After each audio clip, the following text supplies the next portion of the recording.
Salam damai sejahtera di dalam Kristus Yesus. Selamat pagi jemaat yang dikasihi dan yang mengasihi Tuhan. Tiba saatnya kita akan memulai ibadah pada pagi hari ini. Saya percaya kita semuanya memiliki masalah yang sedang kita hadapi, yang sedang kita jalani.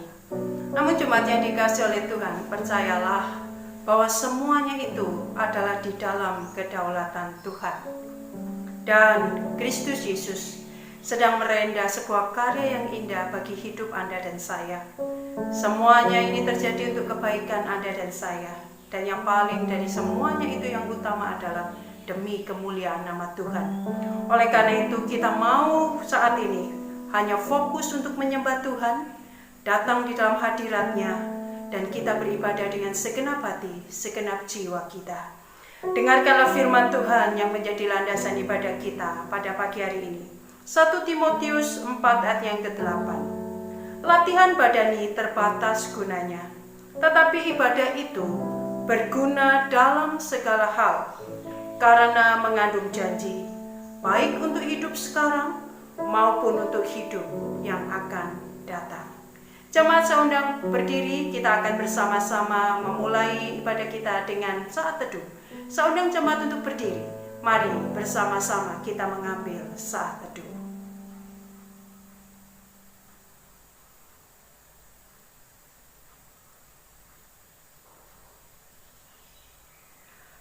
Pertolongan ibadah kita datangnya dari Allah, pencipta langit dan bumi. Turunlah atas kita sekalian kasih karunia dari Allah Bapa, Allah Putra dan Allah Roh Kudus, menyertai ibadah kita mulai dari awal sampai pada akhirnya. Amin. Jemaat, saya persilakan duduk kembali. Jemaat yang dikasihi oleh Tuhan, di dalam Mazmur, ungkapan berbahagialah orang begitu banyak sekali.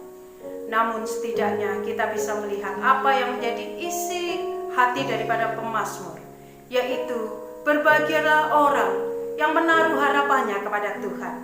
Berbahagialah orang yang merenungkan firman Tuhan siang dan malam. Berbahagialah orang yang menaruh kepercayaannya kepada Tuhan.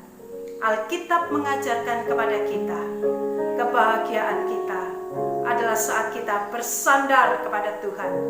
Kebahagiaan kita adalah ketika kita taat melakukan kebenaran firman Tuhan. Mari kita menaikkan pujian, berbahagialah yang bersandar kepada Tuhan.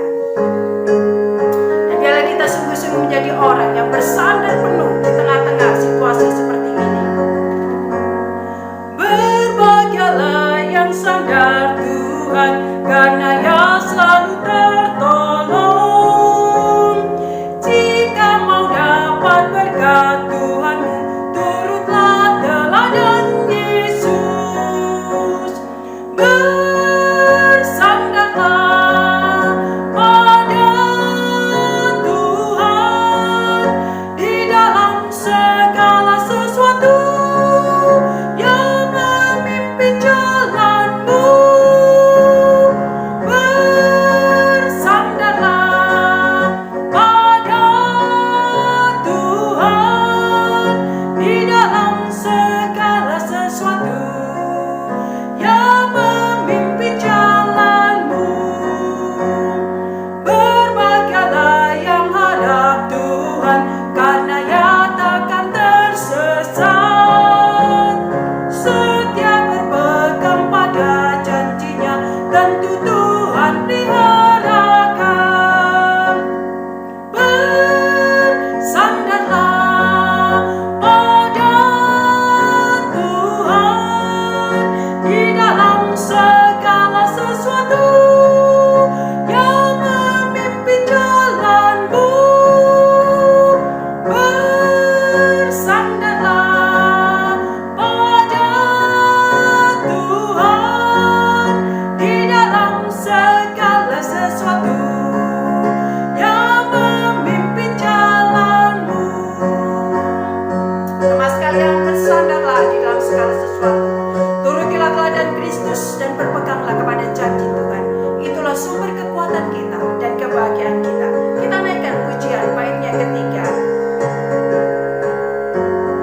menyertai kita.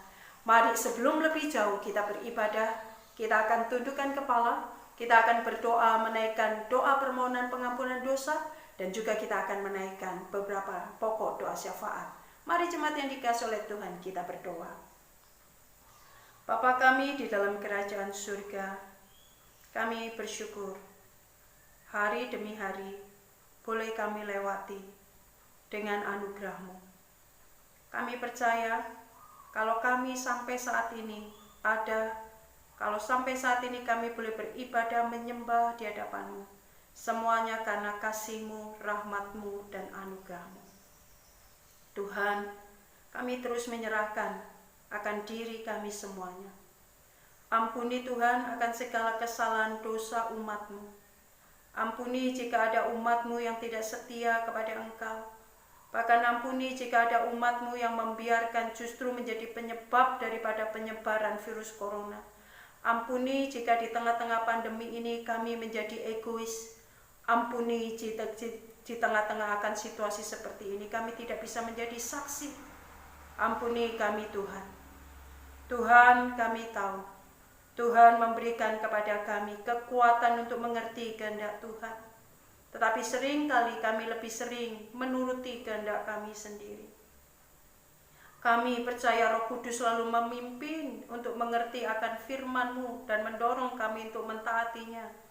Tetapi kami lebih sering Tuhan menuruti keinginan daging kami. Karena itu ya Allah Roh Kudus, pimpinlah kami untuk selalu hidup lebih kudus dan benar di hadapan-Mu. Ya Yesus Kristus, kami bersyukur Engkau adalah Allah yang mengerti siapakah kami ini. Kami ini hanya debu di hadapan-Mu, sehingga Engkau sungguh mengerti siapa kami. Ampuni ya Tuhan segala kesalahan dan dosa kami. Ampuni segala kesalahan dan pelanggaran kami. Ampuni ya Tuhan, karena kami percaya Engkau adalah Allah yang Maha Pengampun, yang memperhitungkan hati yang remuk redam, yang mengakui segala kesalahan dan dosanya. Tuhan, saat ini kami juga ingin menyerahkan akan daerah Jawa Timur, bahkan kota Malang tempat kami tinggal. Saat ini daerah Jawa Timur adalah kasus yang tertinggi di dalam virus COVID-19 ini.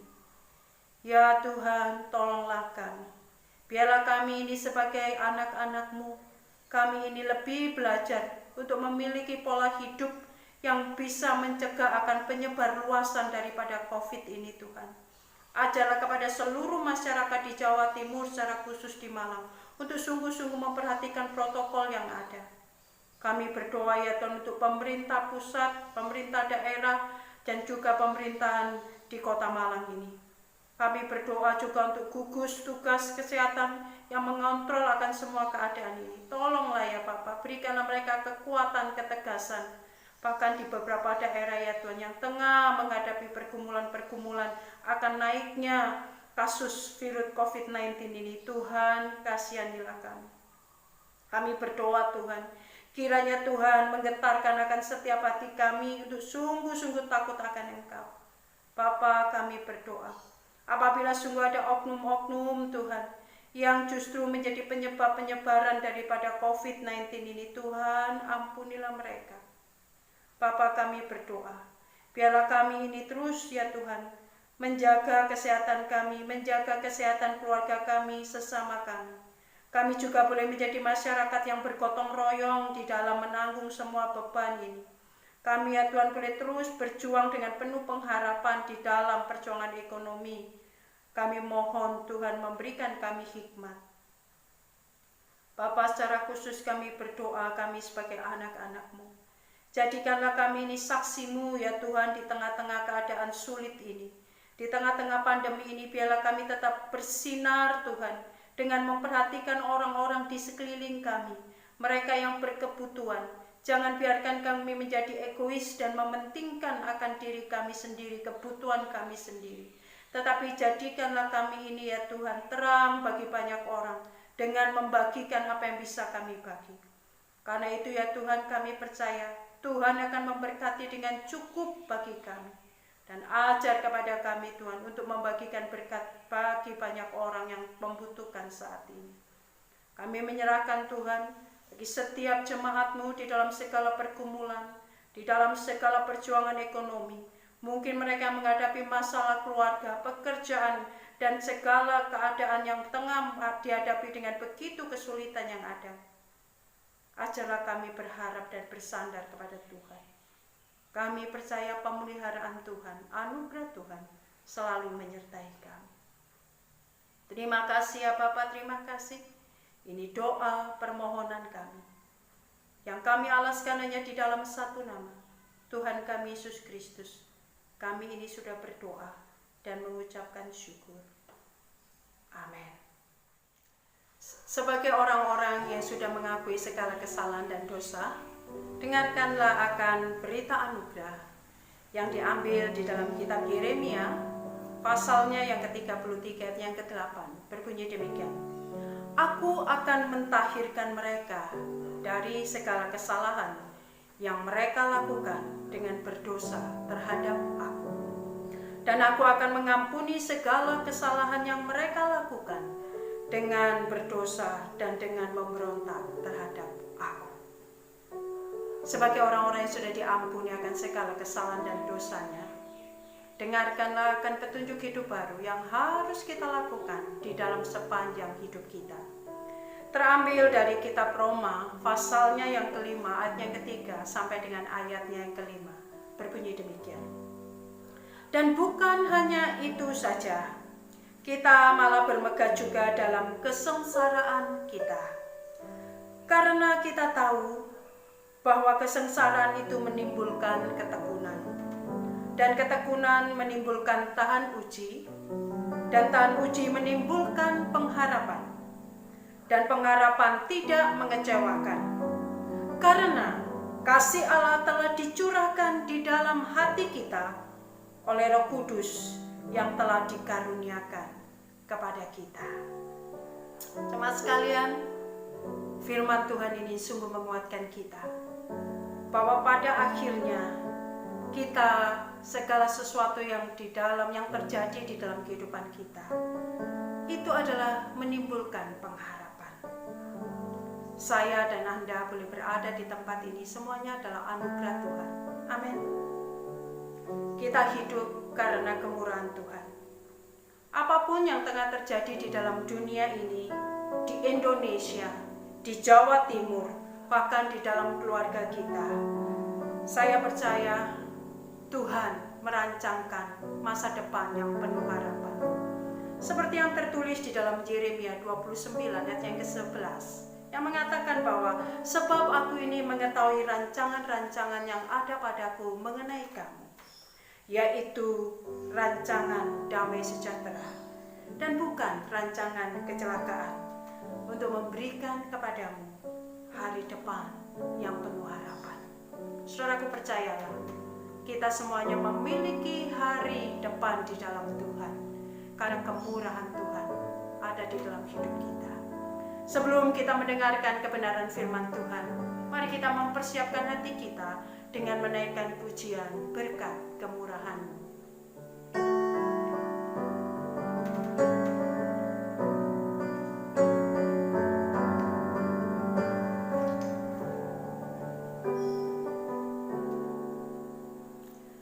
Kau hiasi kehidupanku dengan kemurahan-Mu.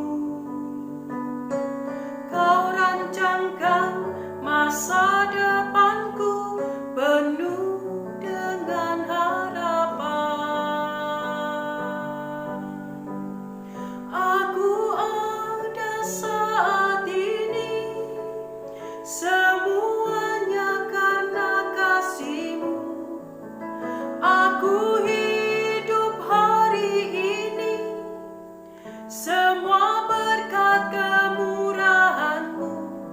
Terima kasih Yesus, Engkau sangat baik, teramat baik bagiku.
saya. Amin.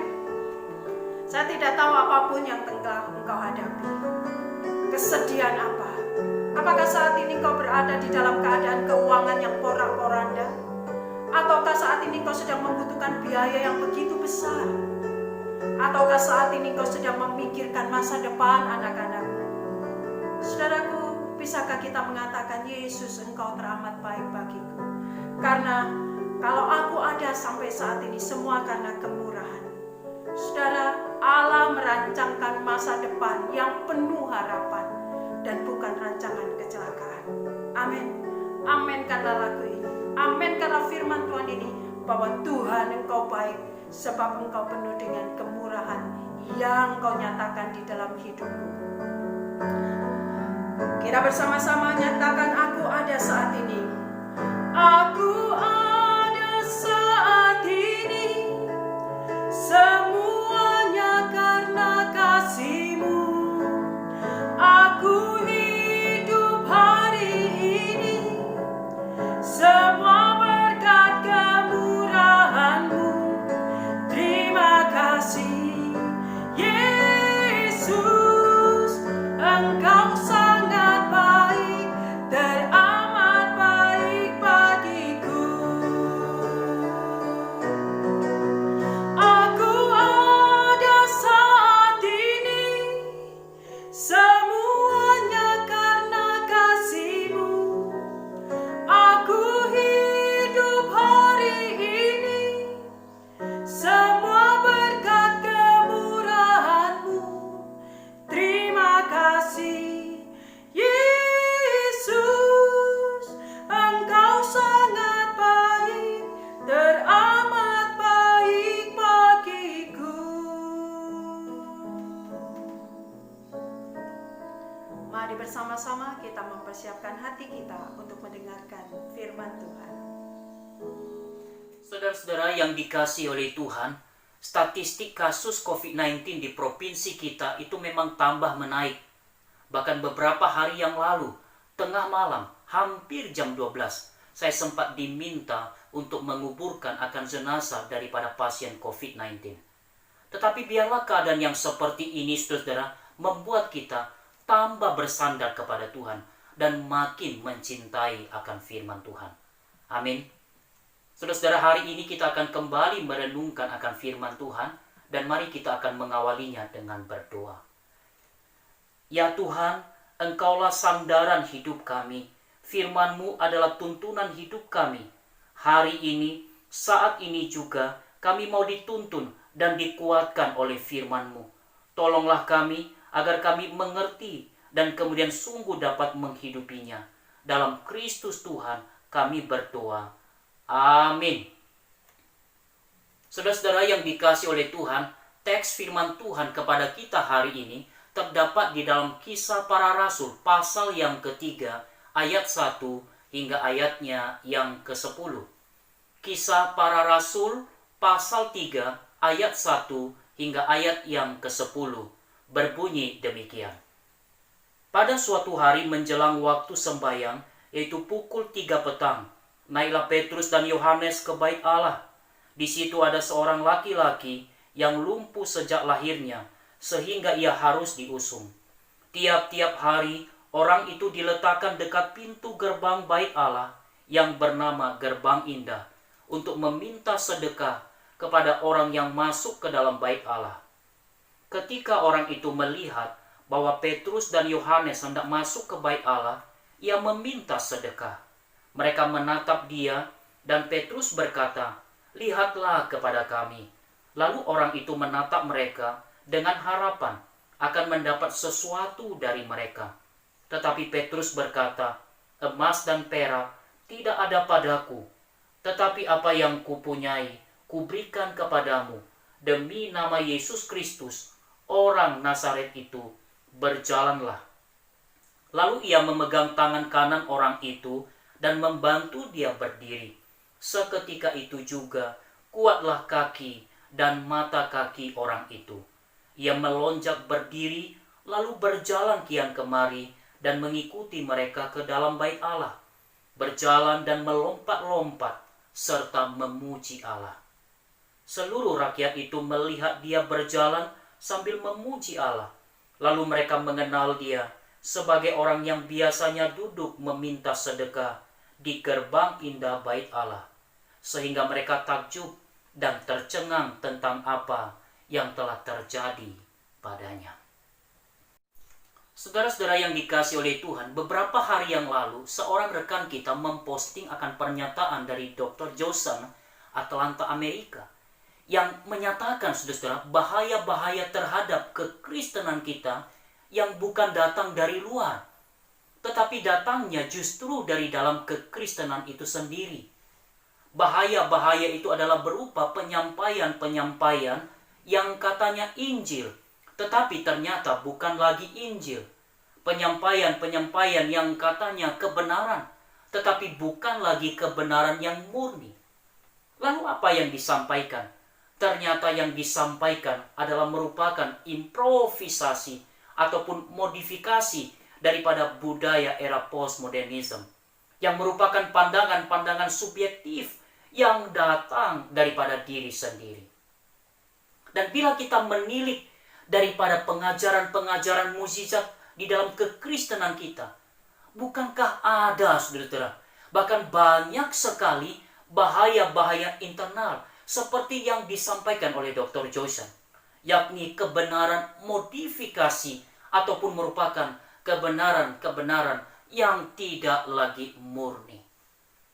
Barangkali, saudara-saudara, saking pinginnya meyakinkan orang lain akan mukjizat di dalam kekristenan, barangkali saking pinginnya menekankan akan kuasa yang dimiliki oleh Kristus Tuhan, lalu kemudian tanpa disadari terjebak kepada penyampaian-penyampaian yang tidak perlu ataupun bumbu-bumbu yang tidak perlu. Sama seperti masakan, kalau ada bumbu-bumbu yang tidak perlu, bumbu yang keliru masuk, maka itu akan merusak daripada masakan ataupun makanan itu sendiri. Tetapi pada sisi lain, saudara-saudara, memang ada yang sengaja mengajarkan akan mukjizat tersebut secara salah, yang bermotifkan akan keegoisan dan kepentingan diri sendiri ataupun kelompoknya. Misalnya saja, seseorang ada yang sakit, lalu memberi instruksi hanya berdoa saja dan tidak perlu berobat, karena mukjizat itu pasti terjadi. Lalu tunggu saudara, keadaan seseorang tersebut malah bertambah parah dan kemudian meninggal dunia. Dan bahkan ada yang mempraktekkan akan mukjizat tersebut dengan mengandalkan akan kuasa kegelapan. Bingung, gelisah, kita nggak usah bingung dan gelisah, saudara, karena kita mempunyai keyakinan Tuhan akan berkeadilan dengan orang-orang yang memutarbalikkan kebenaran dan mengajarkan akan mukjizat itu secara ngawur, ceroboh, dan menyesatkan. Karena itu, saudara-saudara yang dikasihi oleh Tuhan, di dalam kita mendekati ataupun di dalam kita memahami akan firman Tuhan, saudara-saudara, sangat perlu bagi kita untuk dibimbing oleh Roh Kudus, bersandar kepada Roh Kudus, sehingga penyampaian-penyampaian kebenaran dan penekanan mukjizat itu tetap baik, kreatif, tetapi di dalam koridor kebenaran, proporsional sebagaimana adanya Alkitab mengisahkannya. Nah, di dalam Kisah Para Rasul 3 ini kita menjumpai akan peristiwa mukjizat yang terjadi kepada seorang lumpuh bawaan. Lumpuh yang sejak lahirnya, saudara, ia memang tidak mampu untuk berjalan. Dia tidak berdaya. Itu sebabnya setiap hari ia mesti diusung lalu diletakkan persis di dekat gerbang bait Allah yang disebut dengan gerbang indah. Dan bisa dikatakan orang-orang yang meletakkannya di sana pintar juga, saudara. Sebab itu adalah tempat yang strategis, sehingga si lumpuh tersebut, saudara, bisa melaksanakan akan tugas hariannya untuk meminta sedekah kepada orang-orang yang lalu lalang melewati akan gerbang indah tersebut. Di daerah sini, saudara, ada seorang pengemis tua yang tiap hari dibonceng lalu kemudian diletakkan di pinggir jalan, persis di pojokan daripada restoran. Jadi tempat si lumpuh tadi, saudara, bisa dikatakan adalah strategis di gerbang indahnya bait Allah, saudara. Sehingga mau tidak mau, orang kemudian mengenalnya, mengasihinya, dan banyak orang yang juga telah memberi sedekah kepadanya. Hanya saja, saudara, kita bisa bayangkan berhari-hari, berminggu-minggu, berbulan-bulan, bahkan bertahun-tahun, aktivitas si lumpuh hanyalah untuk meminta sedekah. Maka bisa saja keadaan tersebut membentuk akan mentalitasnya ataupun gaya hidupnya hanyalah untuk meminta dan mendapatkan akan sedekah. Itu kita bisa simak di dalam ayat yang ketiga hingga ayat yang keenam. Sehingga pertanyaan-pertanyaan misalnya, butuh apa ya Pak? Mau dibantu apa ya Pak? Mau minta apa ya Pak? Pasti jawabannya sama. Passwordnya akan sama, yaitu sedekah. Yakni belas kasihan untuk mendapatkan akan sedekah daripada orang lain. Dan sampai tiba masa datangnya Rasul Petrus dan Yohanes kepadanya. Apa yang diharapkannya? Mari kita perhatikan ayat yang keempat hingga ayat yang kelima. Mereka menatap dia dan Petrus berkata, "Lihatlah kepada kami." Lalu orang itu menatap mereka dengan harapan akan mendapatkan sesuatu dari mereka.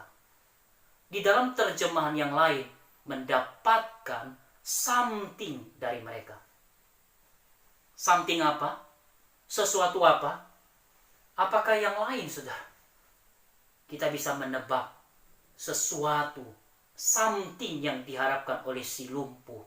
Apalagi kalau bukan sedekah daripada Petrus maupun Yohanes. Tetapi saudara-saudara, bagaimana respon daripada rasul-rasul tersebut? Saudara, pasti mereka sangat mengerti atau paham benar apa yang dimaui oleh si lumpuh tersebut. Tetapi saudara, mengagetkan sekali.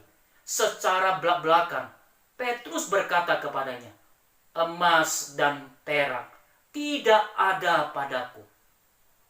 Bila hanya sampai pada kalimat ini, saudara, tentu akan mengecewakan. Ya, tetapi Petrus melanjutkan apa? "Emas dan perak tidak ada padaku, tetapi apa yang kupunyai akan kuberikan kepadamu. Demi nama Yesus Kristus, orang Nazaret itu, berjalanlah." Lalu kemudian Petrus itu memegang tangan kanan daripada si lumpuh, membantunya untuk berdiri. Dan seketika itu juga, saudara-saudara, kaki dan mata kaki daripada si lumpuh tersebut menjadi kuat. Ya, terjadi mujizat. Si lumpuh, saudara-saudara, tiba-tiba bisa berjalan. Ini adalah satu mujizat yang bisa dikatakan, saudara-saudara, tidak pernah lagi itu terbersit ataupun terlintas di benak si lumpuh, yang dimana kesehariannya, bahkan seluruh hidupnya itu hanya dijejali oleh sedekah, sedekah, dan sedekah saja. Dan bila kita hubungkan dengan keselamatan atau kelepasan daripada hukuman neraka, saudara-saudara, bukankah ada banyak di dalam dunia ini yang tidak terbersit lagi atau tidak terlintas di benak mereka akan perlunya keselamatan di dalam Yesus Tuhan. Itu sebabnya, hai saudaraku, orang-orang percaya, sangat penting bagi kita untuk tetap mencari dan menjangkau mereka yang terhilang.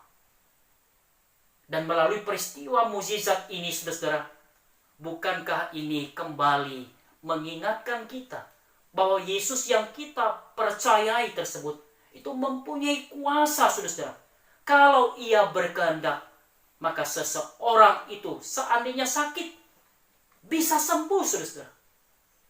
Tetapi sebaliknya, bila Tuhan yang di atas sana, Yesus yang kita percayai, itu katakan tidak ataupun belum, saudara, maka kata-kata yang panjang ataupun kalimat-kalimat yang panjang hanyalah sia-sia.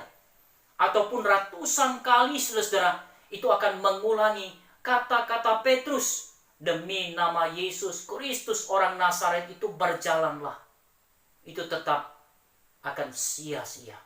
Tapi kalau Tuhan Yesus sungguh berkehendak memulihkan, menyembuhkan daripada seseorang, maka tiada yang mustahil bagi Tuhan.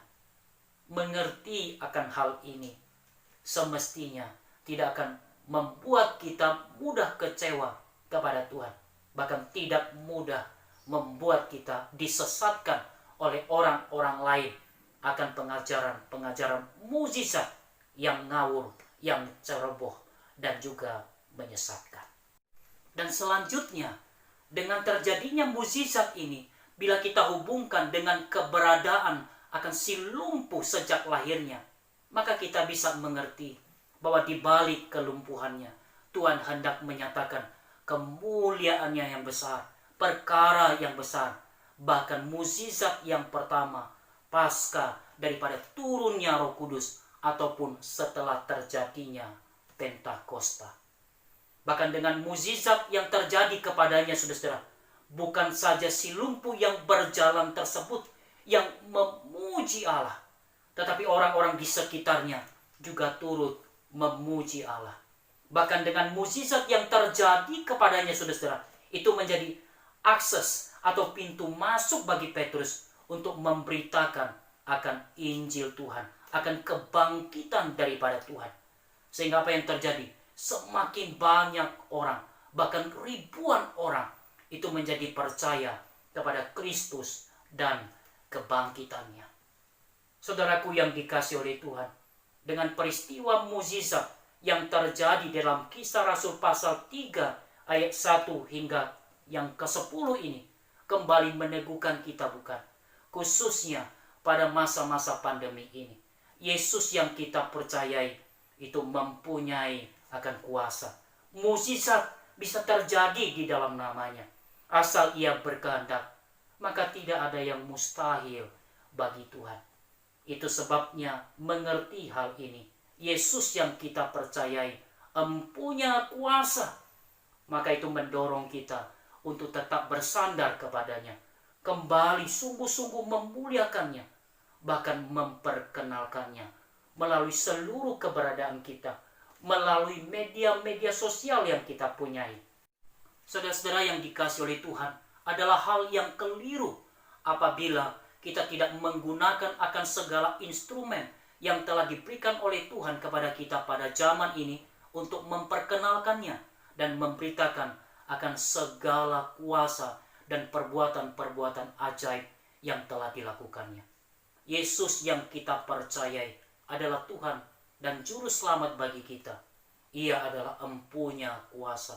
Kita sepatutnya bersandar, mempermuliakannya, tetapi jangan lupa untuk kita memperkenalkan namanya, memperkenalkan dirinya, dan memberitakan akan segala perbuatan ajaib yang pernah Ia lakukan. Amin. Pakailah hidupku mengabarkan Injil-Mu. Pakailah hidupku mengabarkan kuasa-Mu. Pakailah hidupku mengabarkan Yesusku. Mari kita berdoa. Yesus, Engkaulah Juru Selamat bagi kami. Kami hanya mau bersandar padamu, baik pada masa pandemi ini, maupun segala keadaan yang akan terjadi.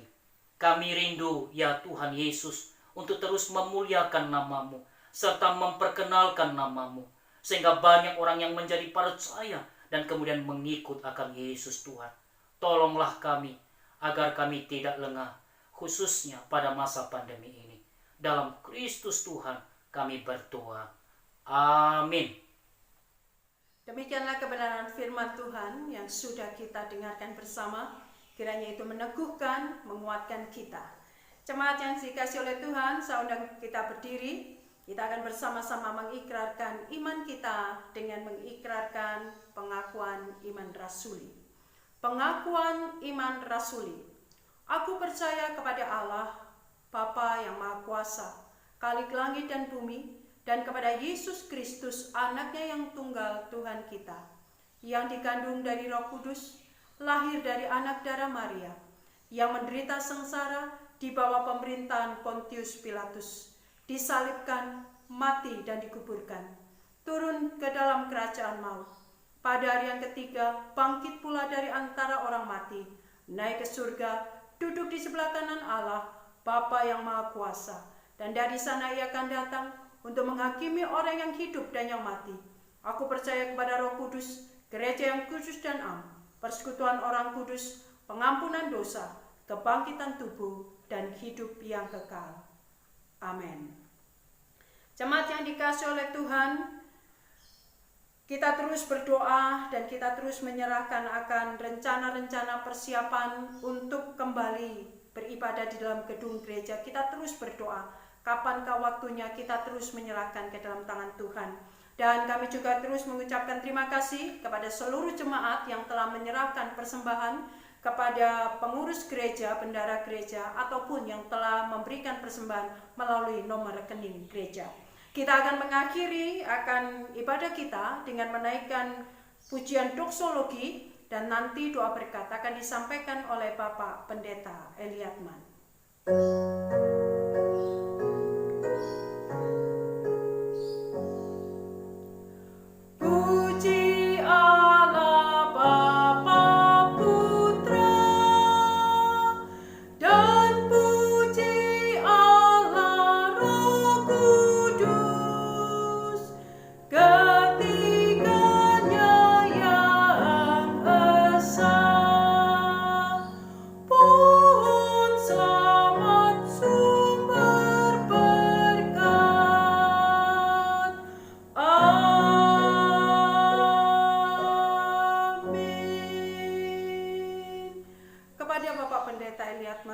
Persilahkan.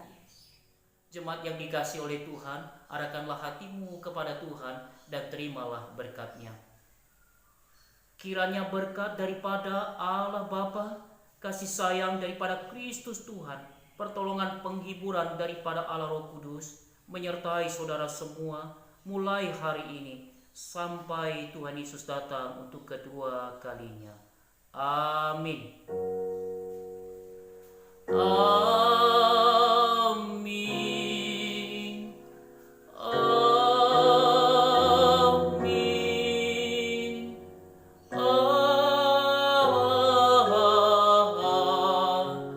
Amin.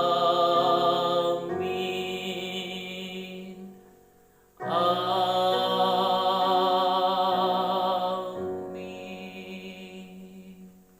Selamat hari Minggu, Tuhan Yesus memberkati.